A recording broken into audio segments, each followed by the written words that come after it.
L'intelligence artificielle, IA, envahit peu à peu nos vies, souvent de manière imperceptible et pourtant de plus en plus prégnante. Qu'il s'agisse des assistants personnels intelligents, des logiciels de recherche, de la domotique, de la reconnaissance faciale ou de l'aide au diagnostic médical, sans parler de la logistique des transports, de la robotique, de l'usage des drones militaires, ou encore dans la finance, la police ou l'éducation, l'IA s'insinue partout. Elle fascine et inquiète à la fois. Depuis la victoire au jeu d'échecs de Deep Blue contre Kasparov en 1997, et celle au jeu de Go, d'AlphaGo contre Fanui en 2015, ses succès sont devenus célèbres. En même temps, les interrogations éthiques se sont multipliées, en dehors des inquiétudes alimentées par la science-fiction sur ses menaces pour l'humanité, voire Skynet et Terminator. Les réflexions tendent à se concentrer sur la conception des algorithmes qui peuvent déjà avoir des conséquences importantes sur notre quotidien. Ces processus de calcul et de résolution de problèmes à la base des IA sont en effet particulièrement opaques et peuvent produire des biais, des discriminations, susciter des visions du monde, sans que nous soyons toujours en mesure d'ouvrir la boîte noire qui les fabrique. Déjà le rapport Villani au gouvernement, publié en 2018, indiquait la nécessité d'un effort d'explicabilité et de contrôle des algorithmes. Il soulignait l'importance d'une formation adéquate des chercheurs, ingénieurs et entrepreneurs qui contribuent au développement de l'IA, afin de les sensibiliser, dès le début de leur formation, aux enjeux éthiques liés au développement des technologies numériques. Il constatait qu'aujourd'hui cet enseignement est quasiment absent des cursus des écoles d'ingénieurs ou des parcours informatiques des universités, alors même que le volume et la complexité des problématiques éthiques auxquelles ces futurs diplômés seront confrontés ne cessent de croître depuis lors. Et à la suite de ce rapport, un comité national pilote d'éthique du numérique a été créé en décembre 2019, sous l'égide du CCN.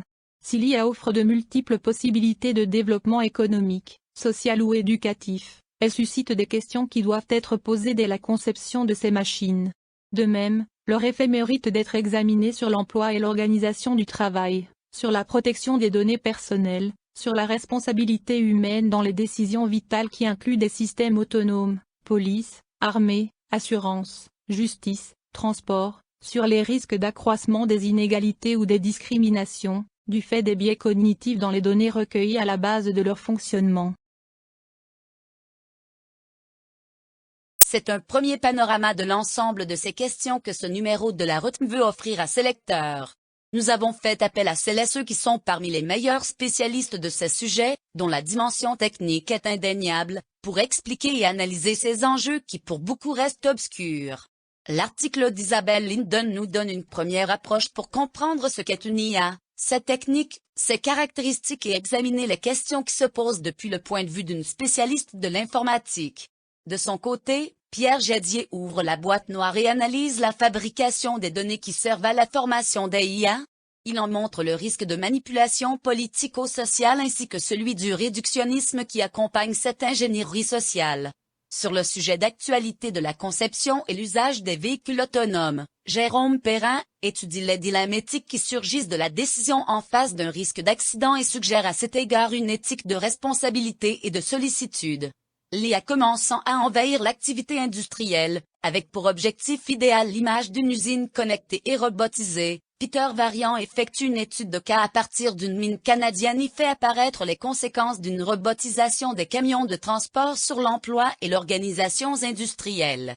Quant à Jean-Marc Mosqueta, il s'interroge, en théologien, sur la possibilité d'assimiler ces machines intelligentes à des personnes artificielles et sur leur place dans la création et le salut offert par le Christ. Enfin, Paolo Benanti dessine l'esquisse d'une algorithme éthique qui vise à introduire des principes éthiques dans la conception des algorithmes à la base du fonctionnement des IA. En annexe est publié ici l'appel de Rome pour une éthique de l'IA, dont l'initiative revient à l'Académie pontificale pour la vie et dont les premiers signataires sont le président de Microsoft, le vice-président d'IBM et le directeur général de la FAO. Dans la rubrique Divaria, plus brève que de coutume, est présenté un article de Bruno van den Bulcke, qui a reçu le prix de l'ATEM 2020 des jeunes chercheurs en éthique, pour l'originalité, la rigueur et la pertinence de sa recherche pour aujourd'hui. Il formule une pensée éthique et théologique sur la réalité des couples homosexuels chrétiens et sur les chemins d'une vie évangélique à partir de leurs conditions baptismales.